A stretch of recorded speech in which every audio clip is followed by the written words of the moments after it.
Chapter 2. Cadence sat up in bed and rolled the glass jar over in her hooves, contemplating the tiny wisp of smoke curling inside. "So," she said carefully, "King Sombra?" Twilight nodded over her tea.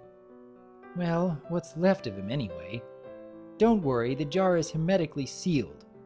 So, feeling any better?" Cadence nodded. "A good rest was just what the doctor ordered," she said.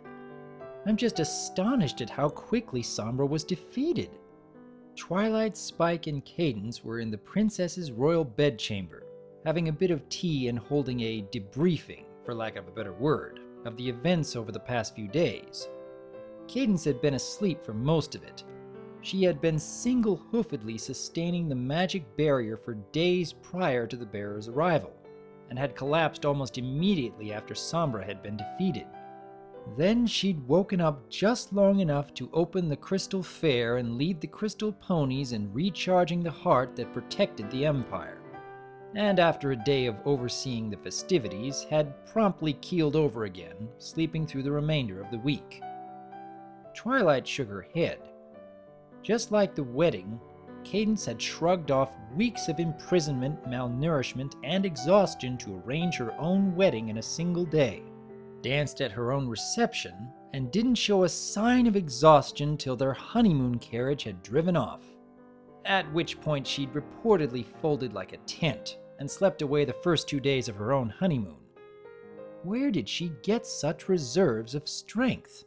Twilight was beginning to suspect that Cadence was in her own way as much a party fanatic as Pinkie Pie. Twilight grimaced. "It was... what's that term Rainbow Dash uses? A curb stomp?" she admitted. "Sombra attacked us almost the moment we got off the train. Not much of a strategist. He attacked the elements of harmony, a dozen of Celestia's finest, 3 of the university's most powerful unicorn mages, and shining armor as a giant cloud. Never mind the mages.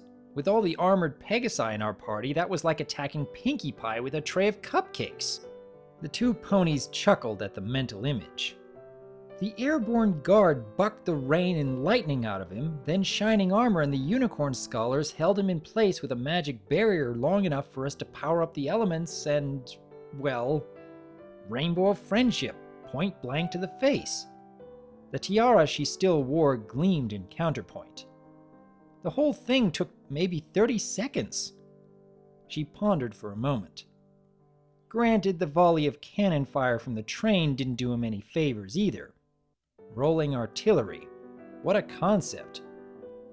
Her summary was fairly accurate. The rest of their visit had been almost anticlimactic. Twilight had spent the train ride reviewing both the curse and the history book Princess Celestia had finally coughed up. The remaining effect of the curse was actually little more than a weak amnesia spell. Twilight and the 3 university scholars she'd snagged had almost beelined to the Crystal Heart, while the others, largely led by Pinkie Pie, had organized the Crystal Fair. For all the ominous buildup, King Sombra had turned out to be a pathetic magic hack, as well as a pushover in combat, and his terrible curse had popped like a soap bubble the instant the fair got underway. What kind of evil overlord relied on a mind control spell that could be undone by a flugelhorn and a funnel cake? Note to self, never ever even imply to Pinkie Pie that the flugelhorn had anything to do with it. The final magical barrier to the Crystal Heart, a doorway that opened to your worst fears, hadn't even proven a decent obstacle to Twilight's entry. After all, her worst fear had already come true. "Anyway," Twilight said with forced cheerfulness, "now that Sombra has been taken care of and the Crystal Heart is back in place, we figured we'd be on our way. Well, maybe after a day or 2. All of us would like to get a look around the Crystal Capital, do the touristy thing for a day or 2. She smiled perkily and made quote marks in the air with her hooves. Maybe spend some time with my BBBFF and my favorite sister-in-law without some giant smoke pony or shape-shifting bug ponies leaping out of the closets at us. She blinked. Oh, that reminds me. I made a list of improvements you might make to the Crystal Empire's defenses. Cadence said. Oh, it's nothing much. Just a little list of ideas I had, and little issues that crossed my mind, Twilight said with a grin. Well, I mean, it sort of occurred to me that you might want to supplement the Crystal Heart with something a little more, Cadence cocked an eyebrow, waiting. Practical, Twilight finished. I mean no offense, but after all, King Sombra conquered the Crystal Empire even with the heart in place. I'm still researching exactly how he did that, and there are other enemies who... Well, I mean, the heart is powered by love and hope, and changelings feed on love. There were thousands of them. Tens of thousands of insectile ponies clinging to the great crystal tower in a buzzing, undulating mass, like a swarm of bees clinging to an oak tree. The city had been overwhelmed in moments of their arrival, and countless millions more swarmed in the air, heading for the tower as fast as they could fly. At the center of this seething mass was Queen Chrysalis herself, clinging to the crystal heart with all four limbs and gnawing on it like a madmare. Mine, mine, mine, mine. It's all mine. All the nummy goodness in it is mine. Do you hear me? Mine, mine, mine, all mine.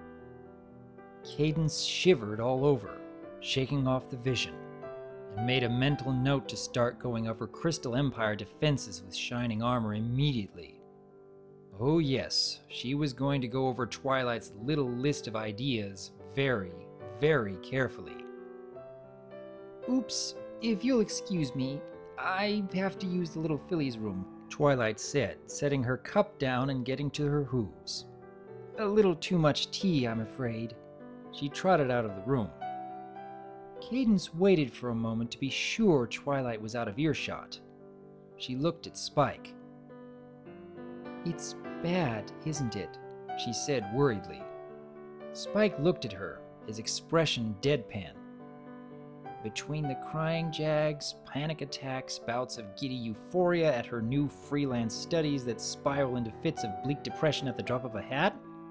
Yeah, you might say it's pretty bad, he said. Oh dear, Cadence lamented. What was Aunt Celestia thinking? This much responsibility so soon. More like the straw that broke the camel's back, Spike said, reaching for the teapot. Oh, come on, he said at Cadence's expression as he refilled his cup. Do you really think this was too much for Twilight? That she snapped under the strain? She came here and passed this test with flying colors, just like every other test Princess Celestia has thrown at her. Then why? Spike sat back with his cup and cocked an eyebrow at her. Let me try again, he said. Just like all of the other hundreds and hundreds and hundreds of tests Princess Celestia has thrown at her, day in, day out. Big tests, little tests, surprise tests, trick tests she wasn't supposed to pass. Every single day since she became Celestia's student, Celestia has been testing her. I think you exaggerate a bit, Cadence protested. Spike looked at her. Cadence, you're talking to a guy whose birthday was Twilight Sparkle's very first test, he pointed out. Ah, well, true. She was supposed to fail that one too, by the way. Was all the Crystal Princess could venture. Right, you get it. Ever since Twilight was a filly, it's been like this. She's never known when the next test or trial or challenge was going to come, or if she was being tested in some way right that very minute. Why do you think she studies all the time? Why she makes all those checklists? Why she flips out if everything doesn't go exactly to schedule? The stress has made her completely bonkers. Cadence's stare grew distant as she flipped through her memories of Twilight. As a filly, as an eager new pupil, as a maturing, ambitious young student, who always seemed to be frantically cramming for some yet-to-be-announced test. Spike was right. "Oh, poor Twilight," Cadence murmured, her eyes wide. "But surely Celestia is aware of this." Spike snorted. "If she is, she sure doesn't show it," he said. "Did you know she once tested Twilight's telekinesis by pretending to throw a Fabergé egg at her? She didn't! Hey, I was there! Did you know these eggs are worth millions of bits each? Here, catch!" "Oh, that is awful." "That's day-to-day life when you're Celestia's faithful student," Spike said, making quote marks in the air with his claws. "Frankly, once Twilight gets over her mood swings about it, quitting as Celestia's student will be the best thing that ever happened to her." "Spike, it's the truth. I mean, look at how fast she took care of business here. That's how good Twilight is when she doesn't think she's jumping through more of Celestia's hoops." Cadence frowned, but said nothing. It was true. Twilight, the loyal student, would have dithered and double-guessed herself. Twilight on her own had taken charge, moved in and got the task completed, and didn't apologize for using what she needed to do it, or how she did it. "Do try to understand, Spike," Cadence said, laying a hoof on Spike's arm. "Princess Celestia loves Twilight dearly, as if she were her own daughter." "Yeah, and Twilight loves her like her own mother," Spike said. "But if she really loves Twilight that much, then she'll do what's best for Twilight and leave her alone." Far away in a distant castle on a mountaintop, in a secluded room in its highest tower, those words echoed again from a shimmering magic mirror. No pony was there to hear those words save Celestia. So no pony was there to see the tears tracking their way down her cheeks.